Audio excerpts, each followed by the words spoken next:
What's going on, guys? Got another comic book haul video for you. I picked all these books up for $1 a piece at the Comic Vault in Radcliff, Kentucky. They were doing a $1 sale. I think it was around Halloween. It was 3 or 4 weeks ago now. But they do these every couple of months at the Comic Vault. It's really cool. They have a whole bunch of back stock. Their shop is pretty small, so they pull out a bunch of long boxes that have just been sitting in the back, I think, for years, just trying to get rid of a bunch of stock. So they've done 4 of these dollar sales in the last year or so that I've been to, and every time they have, 20 or 30 new long boxes of stuff to look through. So there's been no repeats that I can remember, and they've also got a bunch of stuff inside that they sell for discounted prices when these sales are going on. So I picked all these up for $1. I think these first 2 books, these Young Avengers #2, I don't think these were in the long boxes that were from the back stock. They were just in the regular back issues, but these were they're priced at $4.25, but I got them for $1 a piece too. So pretty much everything except wall books, I think, were $1. So and they're actually doing another sale, Black Friday. I'm recording this the week before Thanksgiving, so Black Friday's coming up. So if you can get out to Radcliff, Kentucky for visit the Comic Vault, check them out. They've got lots of good dollar sales. Picked up 2 copies of this Young Avengers #2. Unfortunately, they did not have Young Avengers #1, or I would have scooped all those up as well. But #2 goes for, I don't know, between 15 and $20 right now, and hopefully it'll start going up once we actually get news of any of these guys in the MCU. So we'll see. Next, I picked up a number of copies. Let's see, we got 1, 2, 3, 4 copies of Tech Jacket #1. That one's gonna fall, so I'll take it over here. So this is the first preview appearance of Invincible. Let me pull it up for you. We've got in the back here, they've got 1, 2, 3, 4, 5, 6. About a 6-page preview of Invincible #1. So I picked all these up for $1. These go for anywhere between like 40 and $50.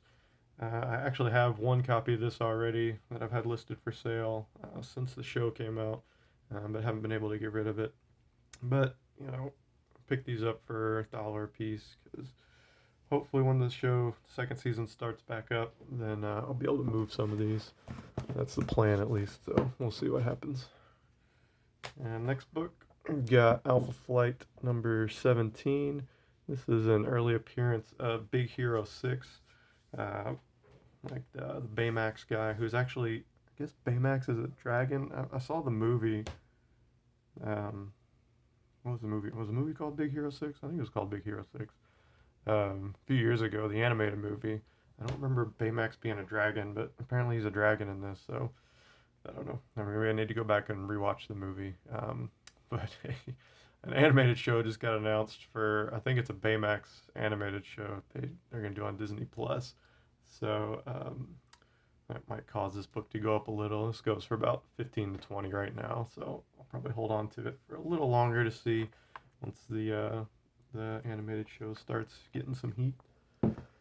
Next book is another copy of this Incredible Hercules 133, just the origin of Amadeus Cho.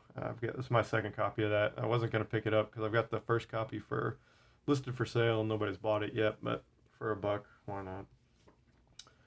That's the end of the spec books. I think all the rest are just for my personal collection. So this one is Altered Image #1. It's a parody book of the Image books done by the Image guys. So I like that. Looks like it's got Spawn, Witchblade, Savage Dragon, Max down here on the cover. Covers by Valentino and Eric Larson, so that's pretty cool. So they're kind of parodying themselves, which I appreciate. Next 2 books, got a couple of Animaniacs books. Let's see, number 51 and number 18 is the one on the right that's still in the bag. Excuse me. So the one in the bag, I was looking to see maybe if there's a card or something in there, but No, it's just an ad for some snowboarding company maybe, or some like extreme. I don't even know what this is. It's, extreme package of goods. Who knows? It was the '90s, so everything was extreme, including Animaniacs apparently. So one of my favorite cartoons as a kid. So anytime I find those for cheap, I'll pick them up if I don't have them.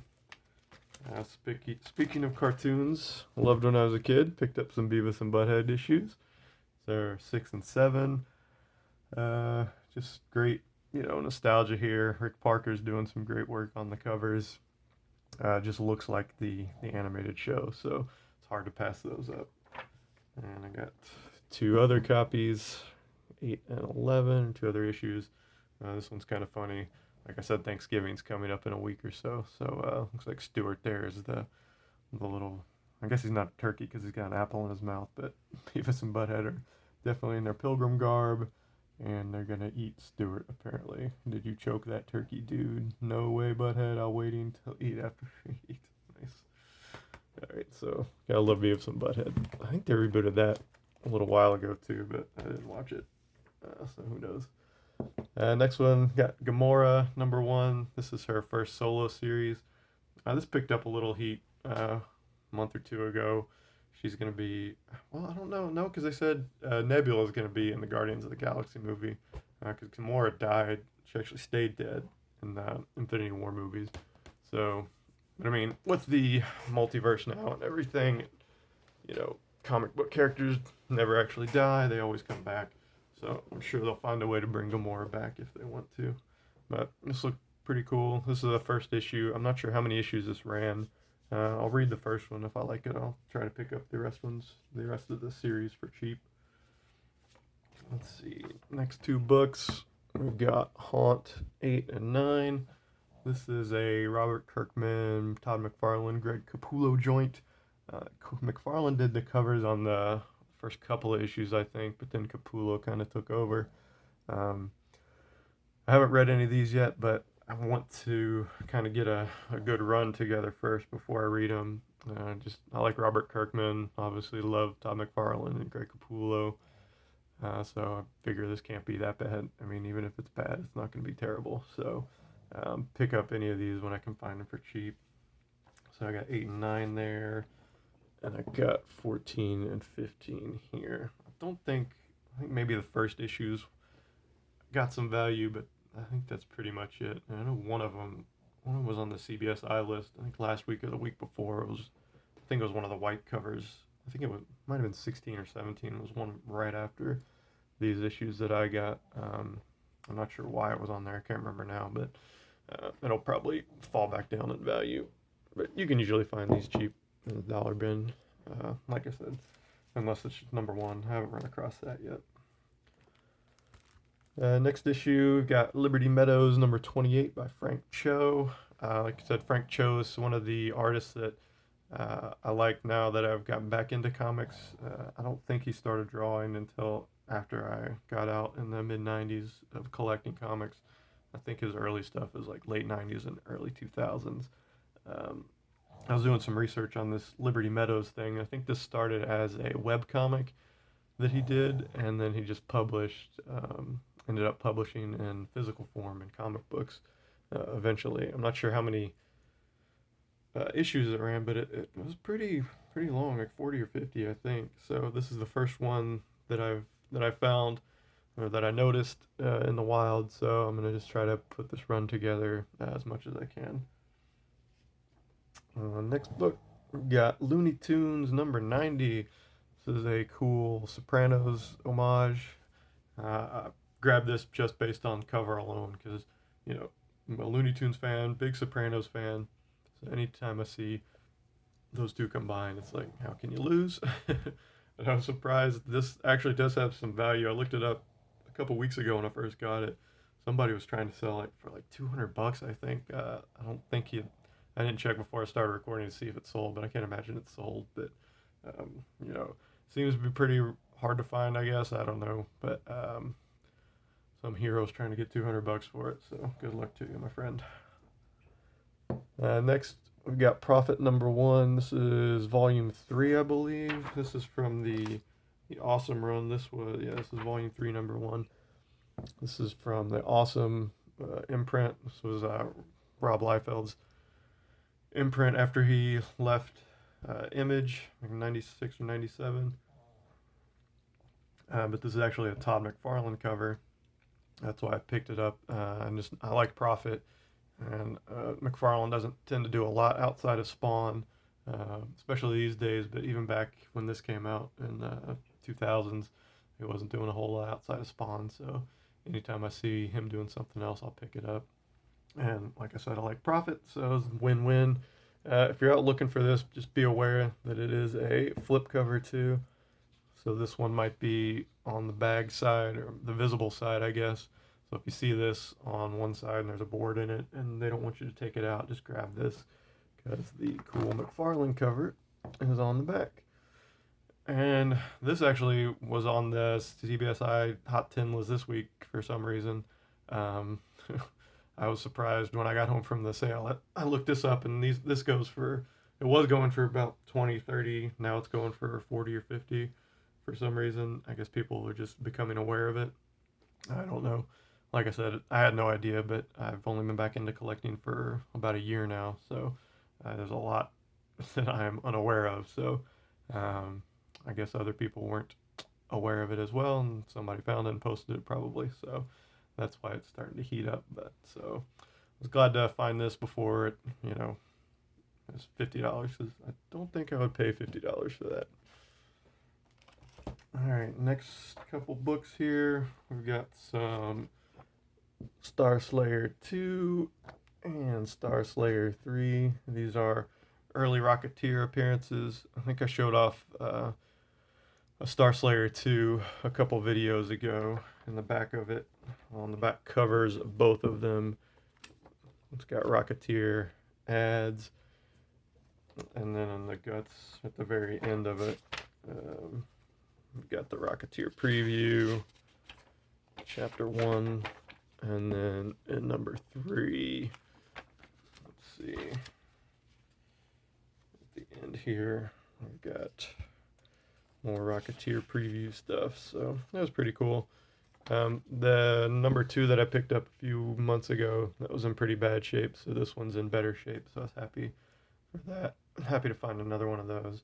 And number 3 is in pretty good shape too, and I didn't have that, so I was happy to find those as well. Love the Rocketeer. Alright, just a few more books here. We've got X Factor 15. I picked this up. I like this early X Factor stuff, even though I'm not a big fan of Walt Simonson's art on this run. But Liefeld and McFarlane did some covers too, so I picked those up. But the Archangel stuff was really cool when I was a kid, so I try to pick up anything related to that. And this is a weird cover because it's got the no symbol on it, which is odd. Excuse me. But this is touted as Angel getting his wings amputated, but it's not actually the case. So when you open it up, because I wanted to open it up and see the gruesome scene of him getting his wings torn off, but I was very disappointed to discover that on page 1 he's already had them amputated and he's already in bed recovering.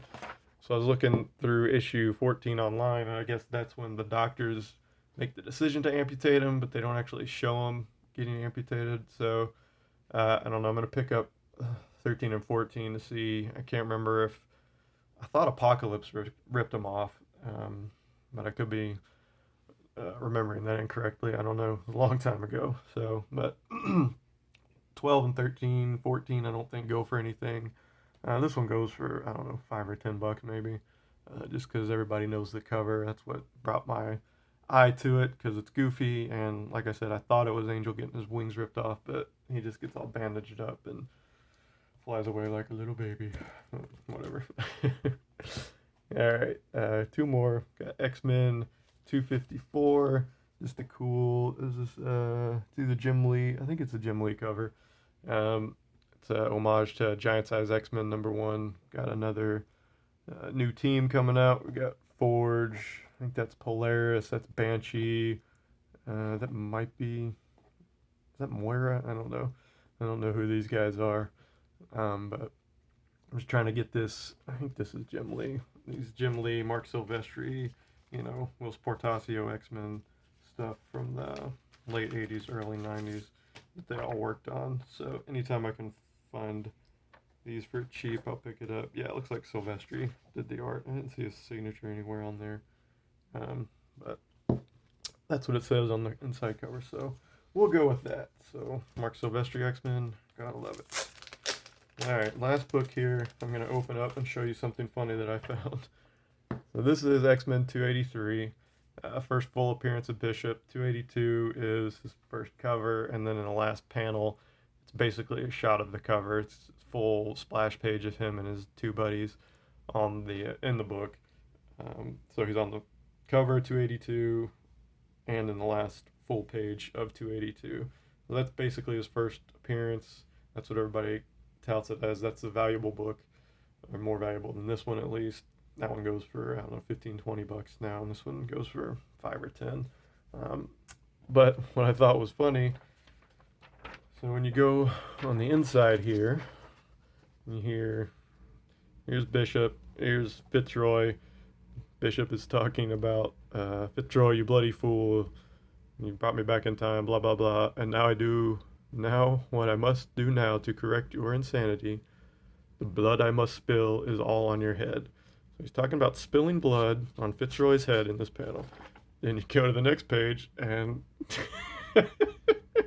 what is he doing to Fitzroy's head? And what is he really going to spill? I'll leave that to your imagination, but I think Mr. Will Portasio is having some fun with this, because that looks like, looks pretty ridiculous. So I thought that was funny, made me laugh. Bishop doing God knows what to Fitzroy, but I'm sure Fitzroy deserved it.